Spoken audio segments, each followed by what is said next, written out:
Alright, in this video I am going to show you how to put together a battery pack using Jehu's DIY PCB base Powerwall battery modules, right? And then using also the BMS module boards and also this third-party state of charge meter, right? And so let's put a battery together.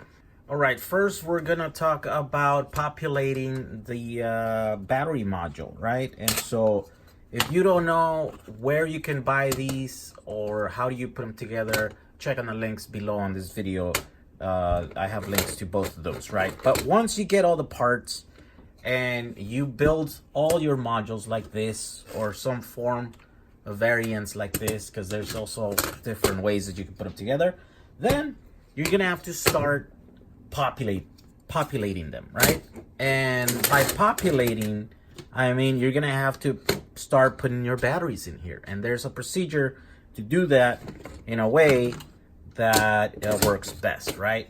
All right, so the first question is, where do you get your battery cells to populate this, right? And of course you can get those anywhere as long as they're 18650s, but there's really two different types of cells. You can get, you know, recycled, repurpose overstock cells, or you can get brand new cells, right? And I have recommendations for both of those.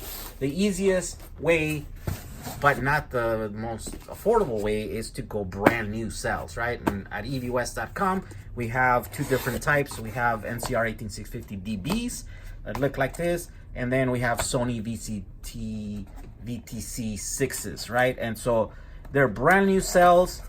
They come naked, so you will have to, shrink to them and stuff. But the great advantage to getting brand new cells is that you won't have to test every single cell, right? You just shrink tube them all, and then you start populating them because they're all exactly from the same batch.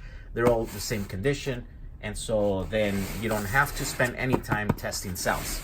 Now, the other way to go about it is to go to batteryhookups.com and get repurposed cells. These are cells that come out of modems. Okay, these are LG cells that are tested prior to being shipped, and Battery Hookups offers that as a service. And they're coming out to about 2738. I think they're averaging about 2800 milliamp hours. Here we go, right? So there are different levels. You can buy the modem packs. They're fully put together and you have to crack them open, or you can buy them already tested in a box like this. All right, in this particular instance, we're gonna go and we're gonna populate our boards with used cells from Battery Hookups. All right, so here's the first recommendation. Try to make sure all your cells are closely matched. Now, what does that mean? I mean, that doesn't mean that they all have to be like the same brand or the same, from the same thing. They could be different, right? But it's probably better if they are. It's more important that they are all the tested capacity and the internal resistance, right? Those two metrics should be pretty close. But then also you should take in consideration that maybe even though two cells might be like the same capacity, right? 2700 milliamp hours, and then at a low, internal resistance, right? Maybe one is at 90% state of 90% of original capacity, while another one might be at 70%, right? When they were new, maybe these cells were like completely different. One had like a lot of capacity and the other one didn't, right? So now at this point when you get them, they're pretty much the same capacity, but they're completely, so try to stay away from putting too many of those cells. I know if you're using U cells, you might not be able to do. Just try your best to put cells that are as best match as you can, right? In this particular scenario, we're doing the modem cells. These are all the same LG, number here, around the same age, and so the capacities are about the same. You know what I mean? Like they're averaging 2792, 2747, 2711, 2714. You know, so, you know, anywhere, you know, I'd say if they're anywhere between, you know, 100 milliamp hours, should be fine. You still will be able to have a chance to, you know, switch cells around if you have groups that have higher capacity than others. So here we go.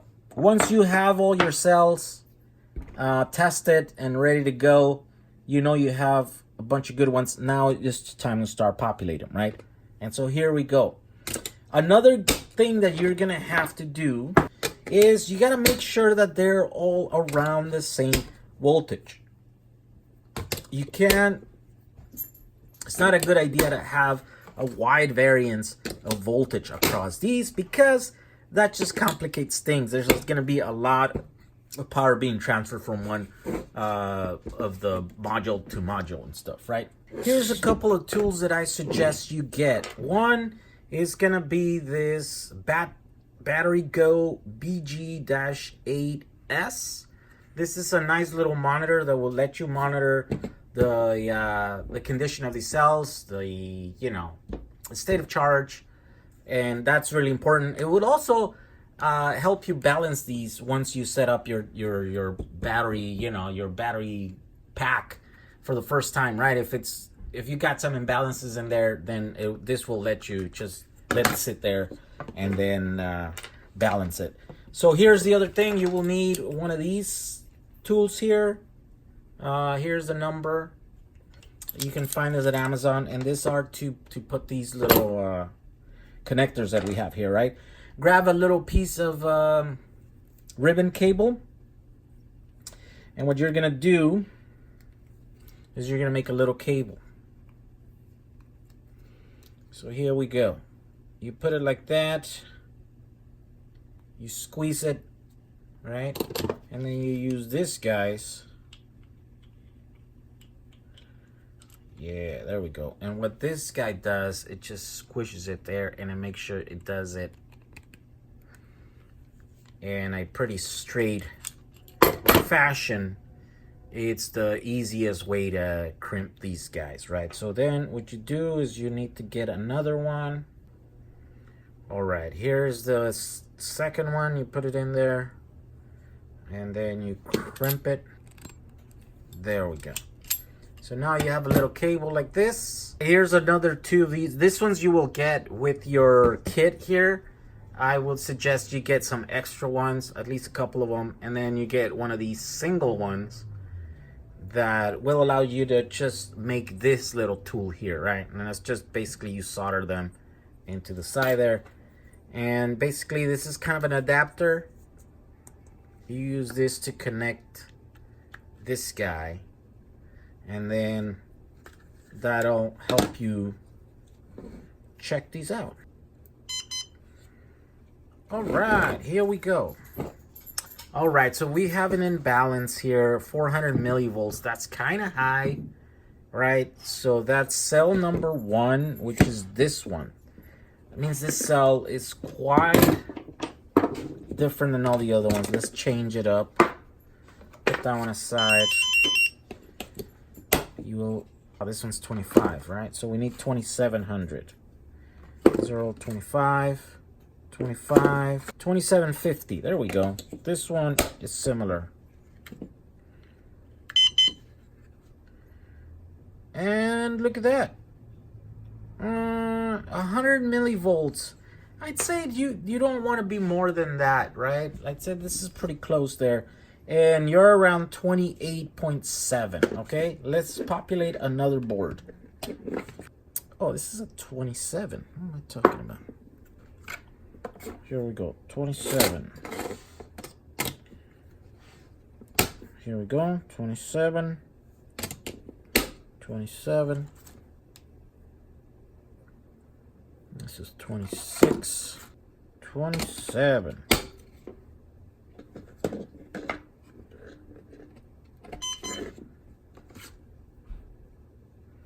27.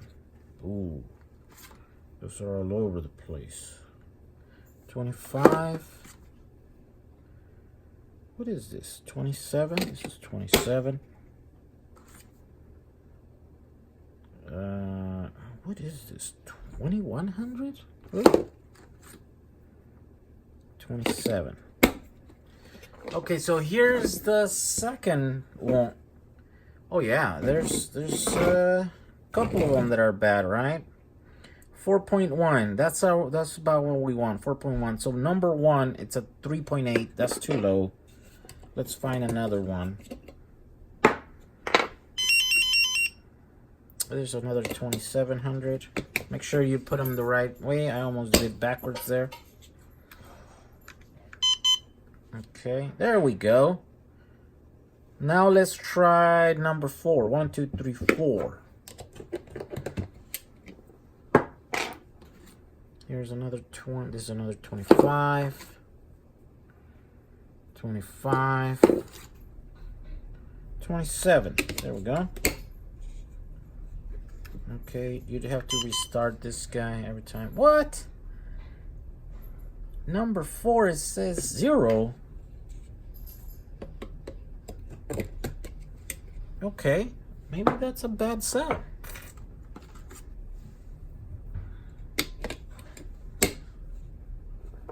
Ooh, 3.8. So here's another 27 that's 3.8.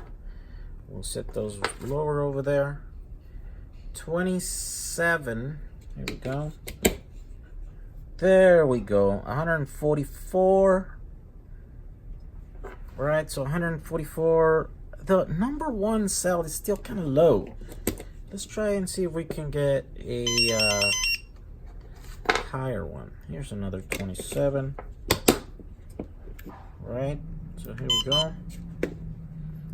All right, here we go. 98 millivolts difference between them, right? Here's another one, and 28.9. So it's pretty close to the other one.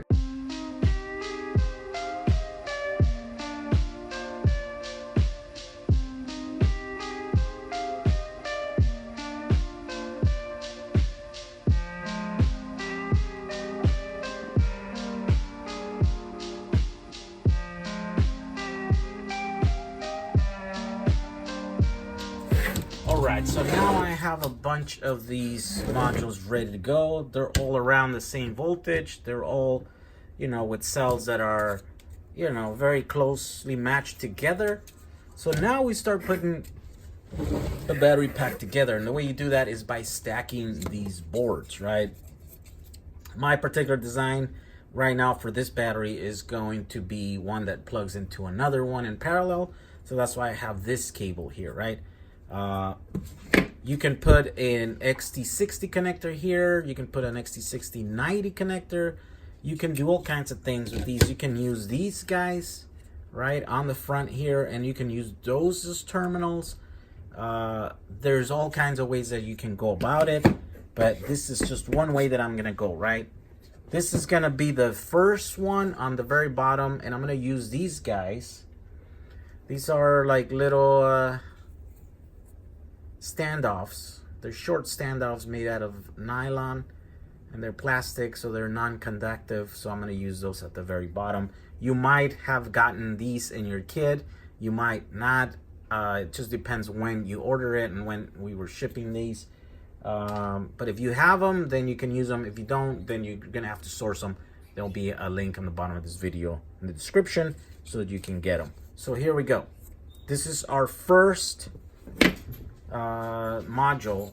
Our first module, the very one on the top, the very one on the bottom. So then the second one I'm gonna have is gonna be one with this guys right here, so that I can use it to secure it to a box. I will show you later how that goes, or how that, but so then keep in mind how you're gonna secure it or whatever.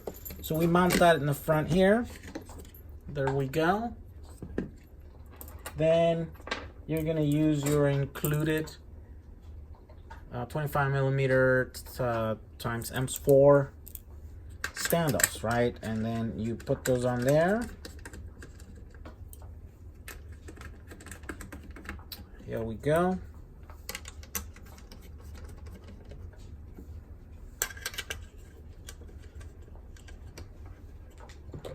Make sure they're tight, not too tight, just hand tighten.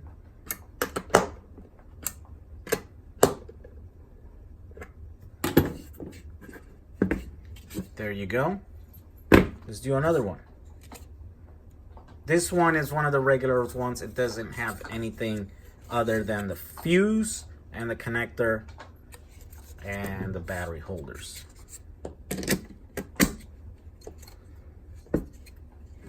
It is a good idea to also double check that these are all in the right way. Of course, you probably already checked that by when you're checking to see that these are all pretty close together in voltage, right? So then you would eliminate any of the ones that are backwards. But if you're not doing that, if you're putting new batteries or new cells, make sure you double check that none of these are flipped upside down, right? It's really easy to make that mistake, and then once you put it in here, you essentially have a differential voltage here, and that cell that it's in reverse will start heating up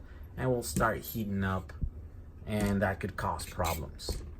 All right, we put this guy, tighten it in.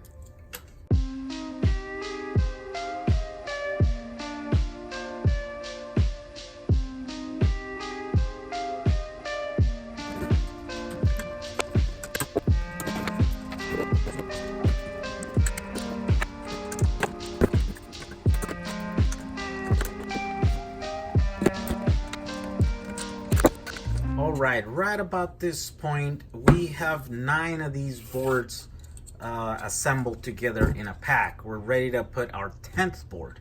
But before we do the 10th one, we might want to start looking into our BMS board. All right, so let's talk about this system. This is considered a 1C system, right? So you'll be able to push into it or out of it the equivalent of 1 capacity, right? So that's 1C. Each one of these cells here loaded into these modules is 2.6 amp hours, 2600 milliamp hours, right? So every group of 7 cells, you should do no more than 2.6 amps. So then you do that by 10, then that's gonna be 26, right? 26 amps. And so because this right here is rated at 20 amps, each one of these, right? In total, this would be 60 amps, right? But of course, that's the peak rating. So nothing runs good or for a long time if you run it at peak, right? So the continuous, I would say, is you don't go more than 50 amps on this guy, right? So the continuous. And so if you're gonna do that, that means that this one BMS board can handle 20 of these boards, right? And it'll be like 52 amp hours. 1C, it'll be about 52 amps. So we're gonna load this right in the middle here on the 10. Now, of course, this is only on these cells, right? So on the, if you get the brand new cells from EV West, that's gonna be a different thing. Those are 3200 milliamp hours. So each one of these boards will be able to do about 3.2 amp hours in and out, right? And so then you might have to reduce the amount of these boards that you can handle per BMS. And why are we putting it here at the 10th board instead of like at the very end? Well, because these conductors here, let me load it up here. All right, but because these conductors here carry the current, right? So that means all these batteries are dumping their energy or their power, and it goes onto here, and then from here it goes into the BMS, and then it comes out of this cable here, right? You want to try and achieve some symmetry, right? So the equal amount of distance between the farthest battery to the closest, right? So by placing the BMS board in the center of a stack, for example here, then you'd have equal amount of distance between the farthest cells to the point where the energy is being removed, right? So that's what we're gonna do here. We're gonna load 10 boards on one side, and then the BMS is gonna be in the center, and we're gonna load another 10 boards on the other side, and then that's how we're gonna do this particular module.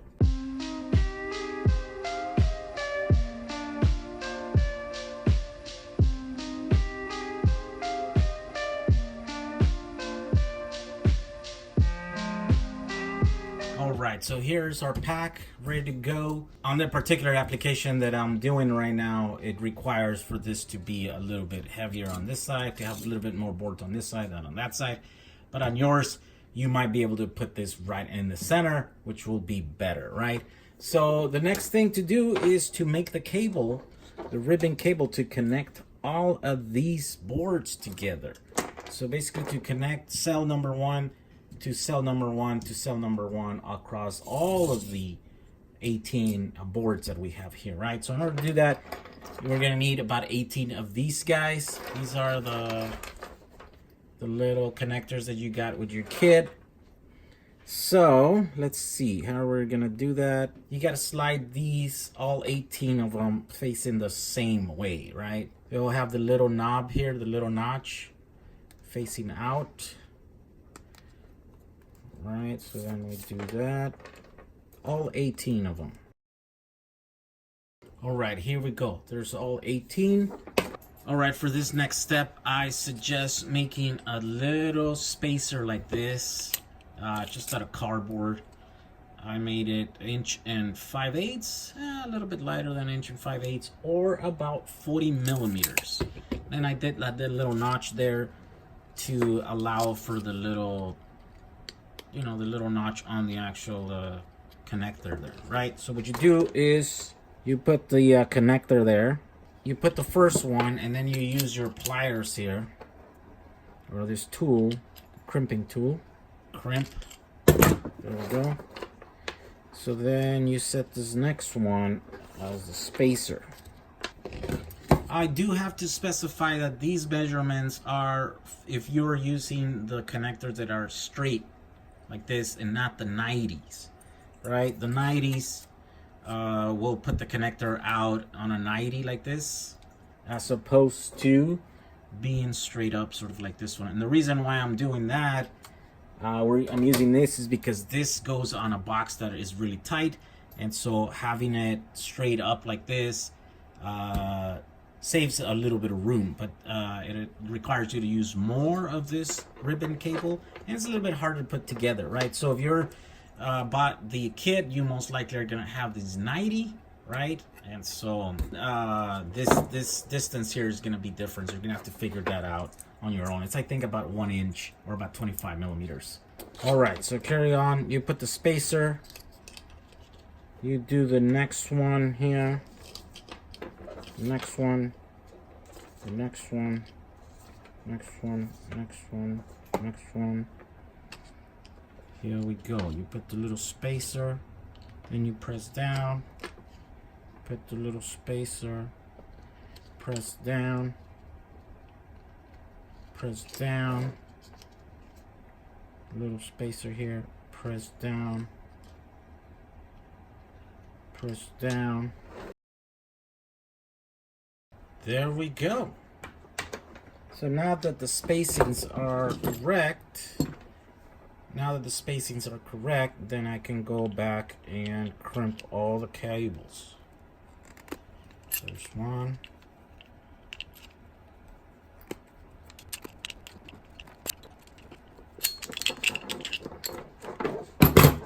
And there we go, we have our cable.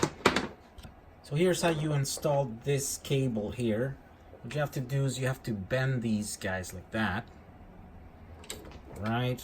And then you stick it in there,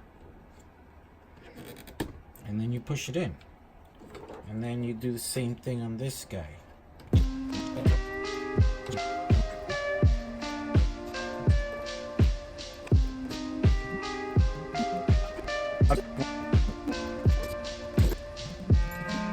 Alright, so here we go. Now you might have noticed that I have an extra one here.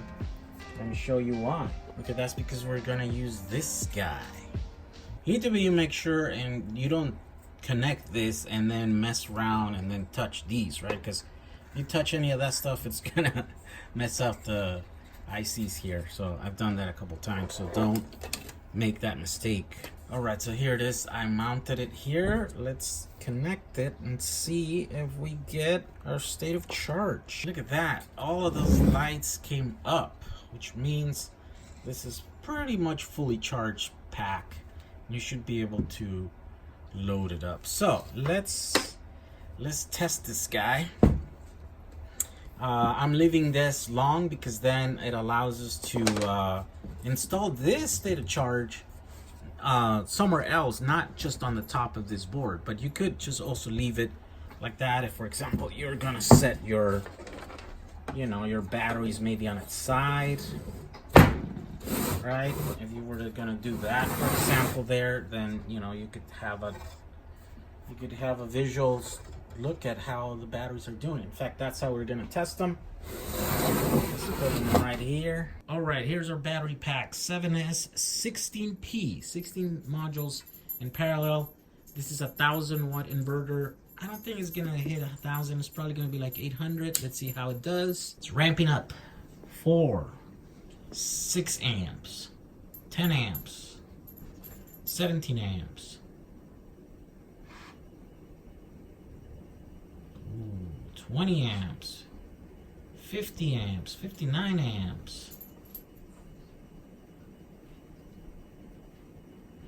Ooh, it's reached 63 amps. Wow, this thing is oscillating all over the place. All right, it's been a few minutes now, and it's still drawing about 800 watts, about 26 amps. The this unit here, the inverter here is getting hot, about 47 degrees Celsius. The battery pack here is staying cool. The only thing that is warming up is those fuses, and I don't like those fuses because they're rather hot. Look at that. 60 degrees Celsius. Yeah, that's why I started putting the 35 rated fuses in there. So total it would be what, 70 amps, right? Even though I'm still recommending 50 amps on those, just so these will run a little bit cooler. But you know, at 70 amps they still will blow if you short them out and stuff. As far as the rest of the pack, it seems pretty good. Yeah. The board, the BMS board there is getting a little bit warm there at 40 degrees Celsius. Here we go. Those are, the contacts there are about 33 degrees Celsius. So there you go.